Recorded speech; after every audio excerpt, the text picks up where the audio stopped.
Operation सिंदूर की गूंज, battle array formation में कदम ताल करती परेड, राष्ट्रगीत वंदे मातरम के 150 साल, इस बार कर्तव्य पथ पे बहुत कुछ नया है।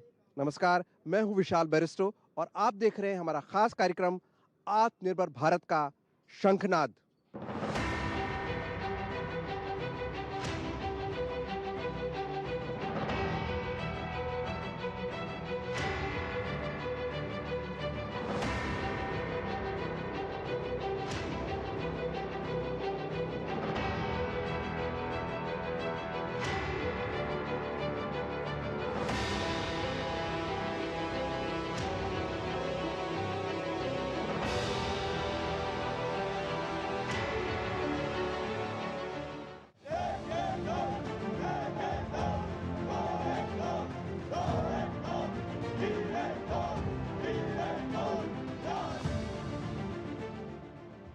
कर्तव्य पथ पर मेरे साथ है भैरव कंटिंजेंट और कंटिंजेंट कमांडर। ये एक स्पेशल फोर्स है, स्पेशल कमांडो फोर्स है।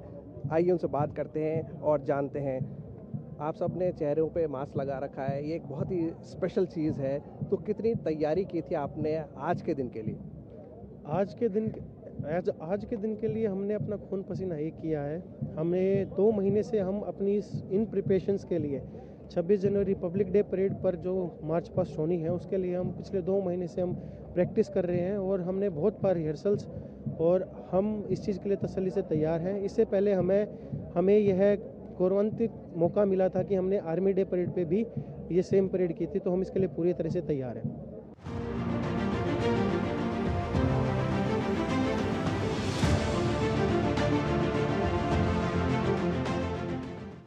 ये है बैक्ट्रियन कैमल जो लद्दाख में पाया जाता है। पहली बार ये कर्तव्य पथ से होकर गुजरेगा और ना सिर्फ ये बल्कि ये ज़ंस्कार पोनीज भी इस कंटिंजेंट का हिस्सा होंगे। और मेरे साथ है लेफ्टिनेंट कर्नल धीरज मेहता। आइए मुझसे बात करते हैं, इस बार जो आपका एनिमल कंटिंजेंट है उसमें क्या खास है? इस बार के आरवीसी कंटिंजेंट की खासियत है कि इसमें ना सिर्फ डॉग्स हैं, डॉग्स पहले कन्वेंशनल ब्रीड्स होती थी, इस बार इंडिजिनस ब्रीड्स जो इंक्लूड की गई हैं वो भी हैं। रेप्टर्स जो हैं, बर्ड्स ऑफ प्रे वो हैं। ये ज़ंस्कारी पोनीज जो आप मेरे पीछे देख रहे हैं ये हैं, और ये इधर आपने देखा ये बैक्ट्रियन कैमल्स, ये सब इंक्लूडेड हैं। बैक्ट्रियन कैमल्स की अगर हम बात करें तो क्या खास बात है इसमें? बैक्ट्रियन कैमल्स हम हमेशा जानते हैं कि रेगिस्तान हो, चाहे वो रेतीला रेगिस्तान हो चाहे बर्फीला रेगिस्तान हो, उसमें ऊँट अपना एक बार खाना खा के एक बार पानी पी के कई दिन तक जो चलने की उसकी काबिलियत है। हमारे साथ मेजर किरण है। मेजर किरण, ये बताइए कि ज़ंस्कारी कैमल्स की क्या खासियत होती है? ज़ंस्कारी पोनीज बेसिकली ये 60 से 80 किलो तक लोड ले जा सकते हैं। अगर आप सियाचिन ग्लेशियर में कभी अगर देखा है, वहाँ पे टेम्परेचर्स जो होते हैं वो ड्रॉप करते हैं -40 -50 तक। और ये अगर आप पोनीज का अगर आप कोट देख रहे हो अभी, ये इनको बेसिक नेसेसिटीज़ में कुछ भी नहीं चाहिए, दे कैन सर्वाइव वहाँ पे -40। बैक्ट्रियन कैमल और ये ज़ंस्कार पोनी तैयार हैं, हमारी सीमाओं की हिफाजत के लिए तैयार हैं, गणतंत्र दिवस पर आपको अचंभित करने के लिए।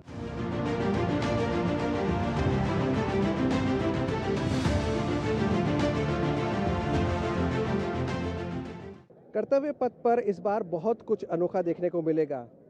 ये है अर्जुन और ये है रॉक्सी, जो राजा पल्लम ब्रीड की, ये इंडियन ब्रीड है का डॉग है।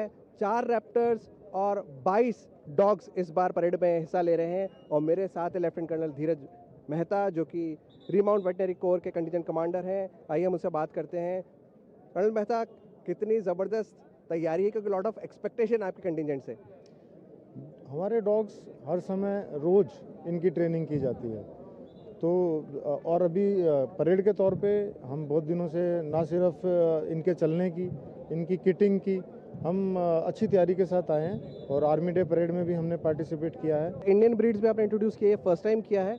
हाँ, इंडियन ब्रीड्स तो इंट्रोड्यूस हुए 2016 से चलते चलते अभी हमने 5 ब्रीड्स अलग अलग इंट्रोड्यूस कर ली हैं। ये फर्स्ट टाइम हो रहा है कर्तव्य पथ पर? कर्तव्य पथ पर इंडिजिनियस ब्रीड्स जो हैं वो पहली बार आई हैं कौन इंडियन। कौन सी ब्रीड्स हैं? हमारे साथ 5 ब्रीड्स हैं, राजापाल्यम, रामपुर हाउंड, मुधोल हाउंड, चिप्पी पराई, कॉम्बाई। आपने देखा इस बार ना सिर्फ इंडियन ब्रीड्स है बल्कि रैप्टर्स को भी फर्स्ट टाइम इंट्रोड्यूस किया गया है। ये ब्लैक काइट्स आप देख सकते हैं, चील, जिनके यहाँ पर कैमरे लगाए जाएंगे। और मेरे साथ हैं कैप्टन हर्षिता। कैप्टन हर्षिता, ये बताइए रैप्टर्स को इंट्रोड्यूस किया है इस बार, तो कितना चैलेंजिंग था इनको ट्रेन करना, और कितने रैप्टर्स हैं, सबके नाम दिए आपने? जी, so we are having 4 raptors in हमारे इस कंटिजेंट का पार्ट जो है वो 4 रैप्टर्स हैं। एंड इनकी training RBC centre and college Meerut में की जाती है। इनकी ट्रेनिंग के 2 मेन रोल्स होते हैं, one is anti drone operation and another one is surveillance. तो जैसे कि आपने बोला, उनके सिर पे कैमरा माउंटेड होता है which is used for surveillance purpose. And इनका जो ट्रेनिंग है उसमें बहुत ज़्यादा न्यूरो साइंस इन्वॉल्व होता है। तो ये जो एनिमल्स है ये हाईली ट्रेनेबल होते हैं, बट आपको उसका न्यूरो साइंस समझना पड़ता है, then you will be able to train those animals.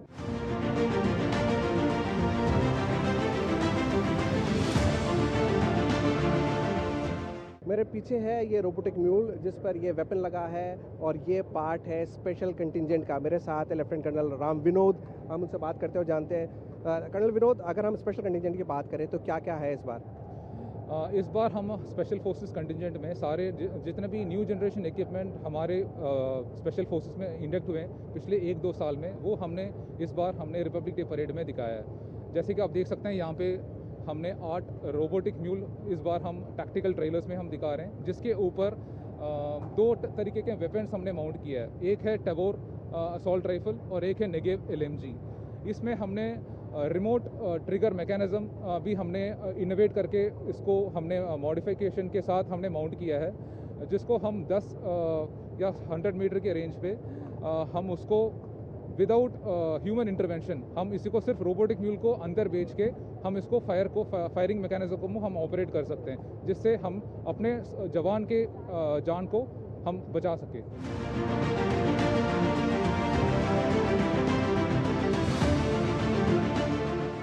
Lieutenant Amit, ये बताइए कि आपके इसके कंटिजेंट की क्या खासियत है?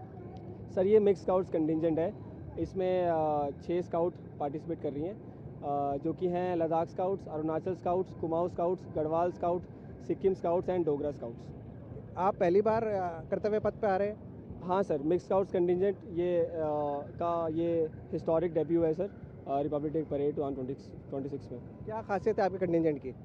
सर, खासियत यही है, जो स्काउट्स जो है वो वर्क करता है कॉन्सेप्ट पे सन्स ऑफ द सॉइल के, जिसका मीनिंग यही है कि जो रिक्रूटमेंट होता है वो लोकल इंडिविजुअल्स को प्रेफर करते हैं, क्योंकि सर वो वेल एक्वेंटेड होते हैं with weather conditions and the terrain of the area.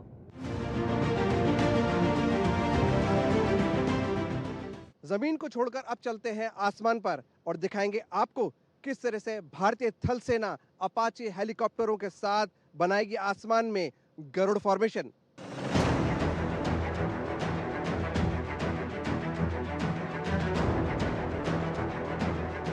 गणतंत्र दिवस पर जो फ्लाई पास्ट होगा उसमें सबसे आगे होगा ध्वज फॉर्मेशन, और जैसे कि आप देख सकते हैं ये है MI हेलीकॉप्टर।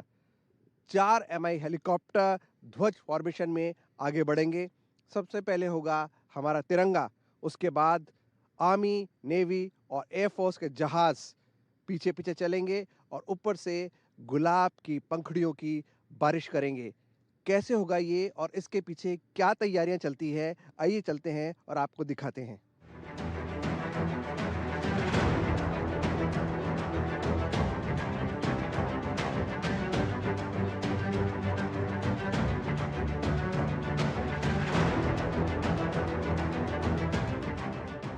मैं इस वक्त MI हेलीकॉप्टर के कॉकपिट में हूं और मेरे साथ है ग्रुप कैप्टन आलोक अहलावत, जो इस टीम को लीड कर रहे हैं और ये कहलाते हैं नुब्रा वॉरियर्स।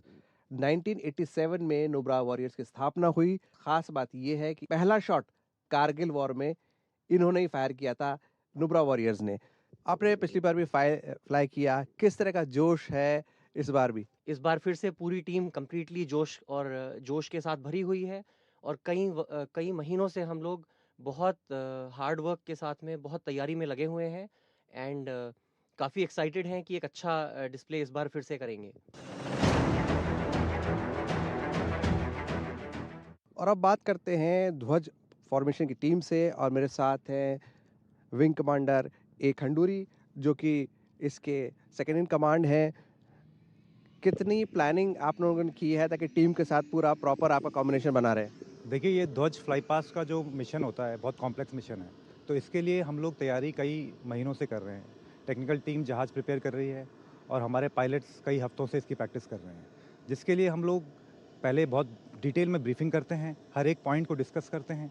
एक जहाज़ जो हवा में है उसके हर एक सेकंड को हमने प्लान किया हुआ है, हर एक कंटिजेंसी को हमने डिस्कस किया है और रिहर्स किया हुआ है। आप यहाँ से टेक ऑफ करेंगे तो कर्तव्य तक पहुँचने में कितना वक्त लगेगा, और पूरी फ्लाइट का ड्यूरेशन क्या रहता है? पूरी फ्लाइट का ड्यूरेशन हम यहाँ से टेक ऑफ करके वापस यहीं पे आएंगे, तो जिसमें हमें क्लोज टू अबाउट 34 मिनट लगते हैं। और कर्तव्य पथ पर आपका कितना ड्यूरेशन रहेगा? कर्तव्य पथ, यहाँ से कर्तव्य पथ में हमें 12 मिनट के आसपास लगेंगे, जिसमें हम इंडिया गेट के थ्रू पास करते हुए और देर आफ्टर वापस घूमते हुए पोलो ग्राउंड में आएंगे। तो आपने देखा कितनी माइन्यूट प्लानिंग इसमें चल रही है। और मेरे साथ है फ्लाइट लेफ्टिनेंट सुयश राज मिश्रा। इनका रोल बहुत इंपॉर्टेंट है क्योंकि ये मशीन की हालत दुरुस्त रखते हैं, उसको फ्लाइंग कंडीशन में रखते हैं। फ्लाइट लेफ्टिनेंट मिश्रा, क्या क्या चीज़ों का आप ध्यान रखते हैं? इस मिशन के स्टार्ट होने से काफ़ी महीने पहले से प्लानिंग स्टार्ट होती है, सो दैट हमारे जो जहाज़ हैं वो इस समय तक आते आते इमैकुलेट एकदम अच्छी कंडीशन में अवेलेबल हो।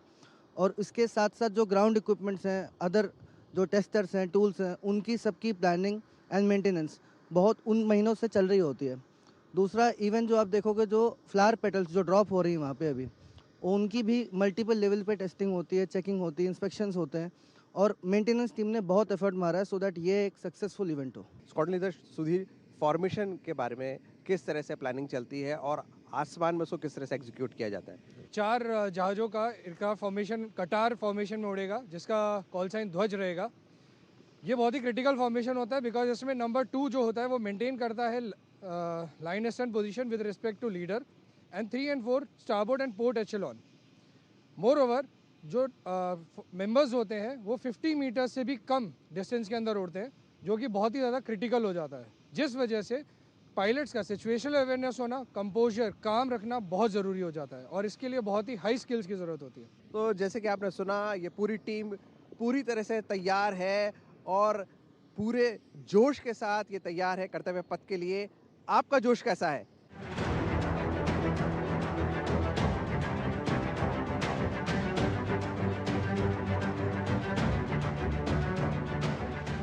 इंडियन आर्मी के लिए बहुत ही गर्व का मौका, और क्यों ना हो, कर्तव्य पथ पर वो पहली बार उड़ान भर रहे हैं। और ये है अपाचे हेलीकॉप्टर्स जो गरुड़ फॉर्मेशन में उड़ेगा। और मेरे साथ हैं कर्नल विक्रांत शर्मा जो इस गरुड़ फॉर्मेशन को लीड कर रहे हैं। कर्नल शर्मा, जब हम बात करते हैं गरुड़ फॉर्मेशन की, सबसे पहले क्या है Garud formation? Garud formation Indian army के अपाचे हेलीकॉप्टर, 2 हेलीकॉप्टर की एक फॉर्मेशन है जो राजपथ के ऊपर फ्लाई पास्ट का हिस्सा बनेगी। इसमें 2 अपाचे हेलीकॉप्टर भाग ले रहे हैं। ये दोनों अपाचे हेलीकॉप्टर, एक मेरे द्वारा और एक मेरे सहयोगी लेफ्टिनेंट कर्नल सुदीप के द्वारा परिचालित किए जाएंगे। गरुड़, जैसा कि हमारी माइथोलॉजी का एक अभिन्न हिस्सा है, ये परिचायक है, ये फॉर्मेशन परिचायक है उस गरुड़ का जो कि हम राजपथ पर दिखाना चाहते हैं। हमारे जो मैकेनाइज फॉर्मेशंस जा रही हैं उनके साथ युद्धक क्षमता को दिखाने का एक अवसर दिया गया है इंडियन आर्मी को। मेरे साथ है lieutenant colonel Sudeep. Lieutenant colonel Sudeep, जब हम बात करते हैं फॉर्मेशन की, तो किस तरह की तैयारियां की गई हैं ताकि परफेक्ट कोऑर्डिनेशन रहे, और कितने दिनों से तैयारियां कर रहे हैं? तैयारी के लिए हमने तकरीबन 1 महीना पहले से तैयारी शुरू किया है और इससे पहले भी जब हम ट्रेनिंग करते हैं, ऐसे फॉर्मेशन फ्लाइंग का ट्रेनिंग होता है, और स्पेशली रिपब्लिक डे परेड के लिए यहाँ आने से पहले हमने अपने बेस में और यहाँ आने के बाद भी 2-3 जगह सेलेक्ट करके रेप्लिकेट करके हमने इस अवसर के लिए हमने अच्छी तरह ट्रेनिंग की है सारे मिलके, इंक्लूडिंग हमारे स्टैंड बाइस। और मेरे साथ है मेजर आशीष जो इस मशीन को फ्लाइंग फिट रखते हैं। क्या ख़ास बात है इस मशीन की मेजर आशीष, और किन चीज़ों का आपने ध्यान रखा है कि मौसम अगर ख़राब हो जाए तो भी हमारा शो जारी रहेगा? सबसे पहले तो ये अपाचे हेलीकॉप्टर दुनिया के सर्वश्रेष्ठ अटैक हेलीकॉप्टर में से एक है। इसमें विभिन्न तरीके के एवियोनिक्स, इलेक्ट्रॉनिक्स से लैस है ये, और ये इसके साथ ही में ये इसके मेंटेनेंस को बहुत ही कॉम्प्लेक्स बनाता है। लेकिन मैं और मेरी टीम, टेक्नीशियन की टीम, हम हाईली ट्रेंड है और स्किल्ड हैं इस हेलीकॉप्टर का देखरेख करने के लिए, मेंटेन करने के लिए और किसी भी तरीके के मौसम में इसको उड़ान के लिए तैयार रखने के लिए। और ये है भारतीय थल सेना और मेरे पीछे है अपाचे, पूरी तरह से तैयार है ताकि आपको दिखा सके एक जबरदस्त शो।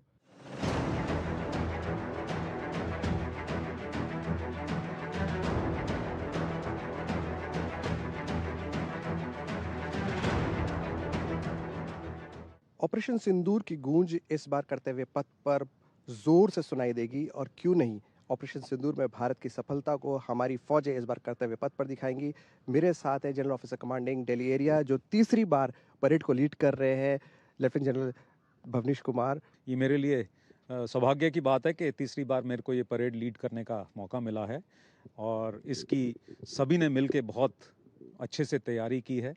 मैं अपने सोल्जर्स की बात करूं, तीनों सेनाओं के, सेंट्रल आर्म पुलिस फोर्सेस के जितने भी मार्चिंग कंटिंजेंट्स हैं, जो हमारा इक्विपमेंट उसकी प्रिपरेशन है, जो न्यू इक्विपमेंट हमारे में तीनों सेनाओं में इंडक्ट हुआ है और जो हम इस्तेमाल कर रहे हैं उसको किस तरह से हम इस परेड में दिखाना चाह रहे हैं, और जो हमारे एरियल असेट्स का फ्लाई पास्ट साथ में दिखाया जाएगा, ये सब की बहुत तैयारी हुई है, बहुत प्लानिंग हुई है, बहुत कोऑर्डिनेशन हुई है और बड़े अच्छे से। आपने बात की ऑपरेशन सिंदूर की, हम सबको मालूम है वो कितना एक ह्यूज सक्सेस था हमारे लिए ऑपरेशन सिंदूर। एक 87 घंटे का ऑपरेशन जिसमें हमने एक डिसाइसिव विक्ट्री हमने हासिल की और दुश्मन को 87 घंटे में घुटने टिका दिए। उसी का एक एहसास आपको इस रिपब्लिक डे परेड में भी देखने को मिलेगा। बटल एरे इस बार का वेरी इंटरेस्टिंग एलिमेंट है और फौज भी एक अलग ढंग से इस बार परेड के फॉर्मेशन में आएगी। हम ये आपको दर्शाना चाहते हैं कि जब युद्ध में जाती है हमारी फॉर्मेशंस, तो वो किस तरह से युद्ध में बैटल एरे किस तरह से फॉर्मेशंस बनाती हैं, उसका एक छोटा सा आपको प्रदर्शन इस मार्चिंग के दौरान दिखाना चाहेंगे। तो इस बार यूरोपियन यूनियन के मिलिट्री ऑफिसर्स भी आपके साथ परेड का हिस्सा होंगे, आपने फुल ड्रेस रिहर्सल करा है उनके साथ। कौन होंगे ये लोग और किस तरह का इंटरेक्शन रहा है आपके साथ? हमारा इंटरेक्शन यूरोपियन यूनियन के अफसर्स के साथ बड़ा अच्छा रहा है। इसमें 4 फ्लैग्स परेड पे आप देखने को मिलेंगे। एक तो यूरोपियन यूनियन का फ्लैग है, फिर यूरोपियन यूनियन मिलिट्री स्टाफ का एक फ्लैग है और फिर European union naval force Atlanta और नेवल फोर्स एस्फेडस, इसके फ्लैग्स आपको जिप्सीज पे मार्च करते हुए नजर आएंगे। तो ये थे जनरल भवनीश कुमार जिनका ये कहना है कि यूरोपियन यूनियन और भारत की एकता कर्तव्य पथ के जरिए पूरी दुनिया देखेगी और भारतीय सेनाएं तैयार है अपना बेस्ट परफॉर्मेंस देने के लिए।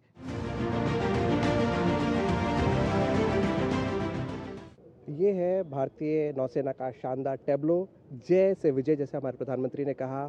और मेरे साथ है लेफ्टिनेंट कमांडर लक्ष्मी और कमांडर जुबैर सिद्दीकी जिन्होंने इस टैब्लो को डिज़ाइन किया है। लेफ्टिनेंट लक्ष्मी, ये बताइए कि इसके अंदर आप जब डिज़ाइन कर रहे थे तो क्या आपके दिमाग में था? तो हमको पहले थीम दिया हुआ आया था कि that we need to design something on PM's vision of समुद्र से समृद्धि। कमांडर जुबैर, मैं चाहूँगा कि आप थोड़ा सा आगे आ जाए और आपने इस सबमरीन का जिक्र किया था अभी। जी, सबसे पुराना कंपोनेंट अगर इसमें आप देखेंगे तो वो है हमारा INSV कौंडिन्य, जो कि अगर आप देखें तो एक डायरी थी, diary of a young seller, और उसमें हमें इसका बहुत मतलब 1700-1800 साल पहले का मेंशन मिला। हमने उसको पेंटिंग से कोरिलेट किया, हमने पुराने हिस्टोरियन से किताबें पढ़ी और हमको पता लगा कि ये एक प्योरली कोकोनट, जो कि हमारे साउथ इंडियन स्टेट्स में बहुत आसानी से पाया जाता है, कोकोनट से बनी हुई कॉयर रोप्स, सिर्फ लकड़ी और कॉयर रोप्स, इन दो चीज़ों के साथ हमने कैसे इतना बड़ा प्लेटफॉर्म बनाया जो कि all over the world, all over the trade routes, हमारे यहाँ से जो भी इंडिया में हमारा प्रोड्यूस होता था उसको हम लोग ट्रेड करते थे। कौन सी सबमरीन है ये? है INS कलवरी। ये INS कलवरी है, ये 2016-17 में हमारे भारतीय नौसेना में शामिल हुई और 2016 से लेकर 2024 तक इस क्लास की, इस तरीके की 6 टोटल सबमरीन्स हमारे पास इस टाइम अवेलेबल हैं।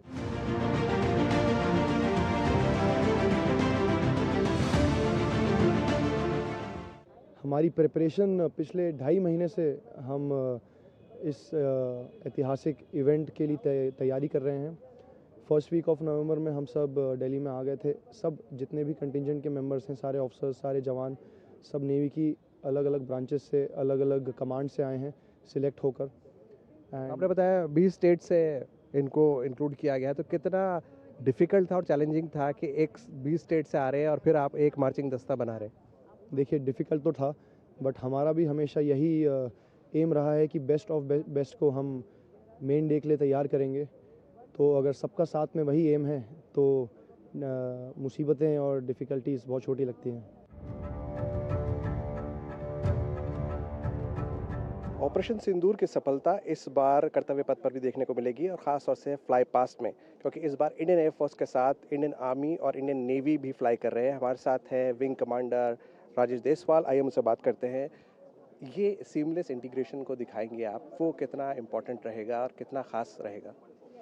सीमलेस इंटीग्रेशन की अगर मैं बात करूं तो हमारे तीनों ही सर्विसेज के जहाज़ इसमें दिखाई देंगे। आपको हमारे आर्मी की तरफ से ALH जहाज़ दिखाई देंगे, LCH अपाचे दिखाई देंगे। एयरफोर्स के तो हमारे विमान रहते ही हैं। उसके साथ में अगर मैं इंडियन नेवी की अगर मैं बात करूं तो आपको P-8I aircraft along with Su-30 MKI आपको वरुणा फॉर्मेशन में दिखाई देगा। इस बार ऑपरेशन सिंदूर की सफलता को इंडियन एयरफोर्स भी प्रोजेक्ट कर रहा है। ऑपरेशन सिंदूर का फॉर्मेशन भी दिखाई देगा। कितने जहाज उड़ रहे हैं उनके बारे में बताइए। अगर मैं एयरफोर्स वाली फॉर्मेशन की बात करूं तो एक हमने dedicated single powerful composite formation हमने आपकी बार रखी है, जिसका नाम रहेगा सिंदूर फॉर्मेशन। सिंदूर फॉर्मेशन में आपको 7 लड़ाकू विमान दिखाई देंगे। उन 7 लड़ाकू विमानों का अगर मैं आपको विवरण दूं तो उसमें हमारे सबसे आगे रहेंगे 2 राफेल जहाज, उसके साथ में आपको देखने को मिलेंगे MiG-29 एयरक्राफ्ट, उसके साथ में और रहेंगे हमारे Su-30 MKI एयरक्राफ्ट जो 2 रहेंगे और 1 जैगुआर एयरक्राफ्ट रहेगा। तो ये टोटल एक 7 विमान की एक फॉर्मेशन रहेगी जो एक स्पीयर हेड फॉर्मेशन में कर्तव्य पथ पे फ्लाई पास्ट करेगी।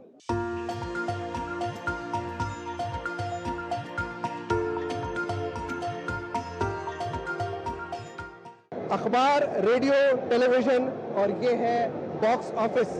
जी हाँ, हम बात कर रहे हैं भारत गाथा की और ये है झांकी सूचना और प्रसारण मंत्रालय की। और मेरे साथ है निकिता, जिनकी टीम ने ये पूरा डिज़ाइन किया है। निकिता, क्या कॉन्सेप्ट है? कॉन्सेप्ट है भारत गाथा, जिसमें हम पूरा कहानी बताने का जो पूरा एवोल्यूशन हुआ है कि कैसे गुरु शिष्य अपनी कहानियाँ बताते थे एक दूसरे को।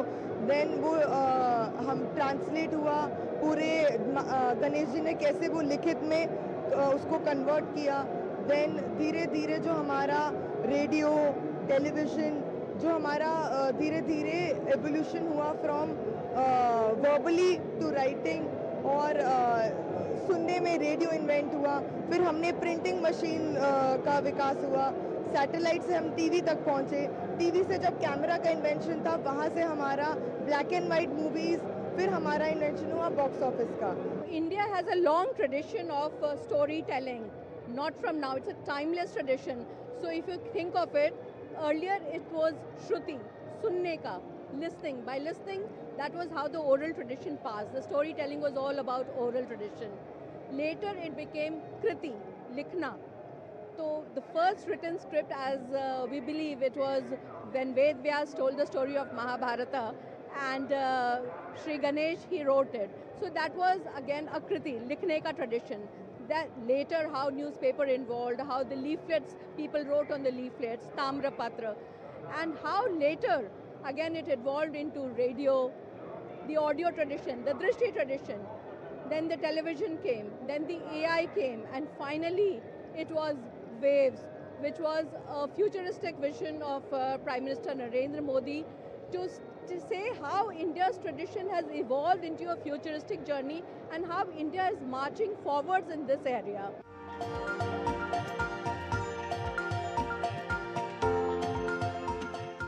और ये है पश्चिम बंगाल की झांकी। जी हाँ, जहाँ पर वंदे मातरम ने जन्म लिया, पूरा देश बना रहा है वंदे मातरम की 150वीं वर्षगांठ। आप देख सकते हैं खुदीराम बोस, रविंद्रनाथ टैगोर और मतंगिनी हाजरा, और आगे है सुभाष चंद्र बोस। और ये यहाँ पर अलीपुर जेल की झांकी है।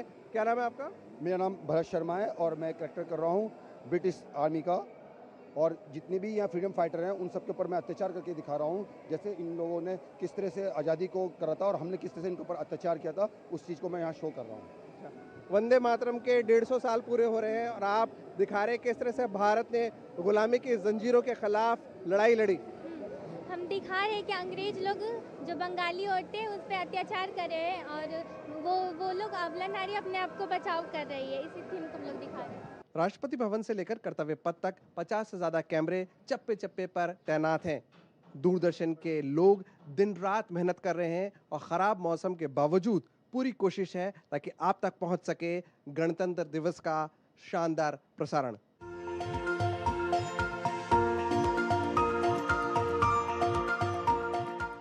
बहुत बड़ा हमारा स्टाफ पूरे इस काम को मुस्तैदी से करने के लिए तैयार है। लगभग 50 कैमरास हर जगह पे लगाए हुए हैं। इस बार ख़ास तौर पर वर्चुअल रियलिटी कैमरास भी लगाए गए हैं ताकि प्रसारण और करीबी तौर से देखा जा सके। इसके अलावा 4K का प्रसारण रहेगा और ये पूरा प्रसारण हमारे OTT चैनल वेव्स के ऊपर भी चलेगा।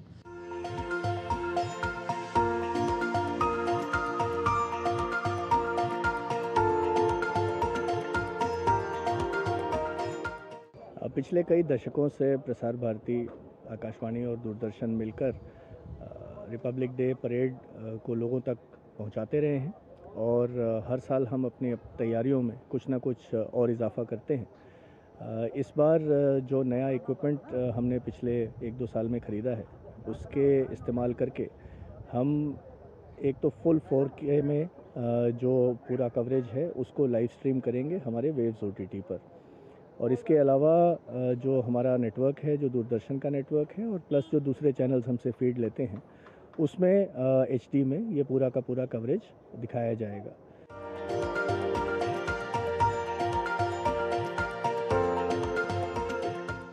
भरा नहीं जो भावों से, बहती जिसमें रसधार नहीं, वो हृदय नहीं पत्थर है जिस पे स्वदेश का प्यार नहीं। ऑपरेशन सिंदूर अभी खत्म नहीं हुआ है और ना ही ठंडा हुआ है हमारी फौजों का जोश, इसलिए दुश्मन खबरदार।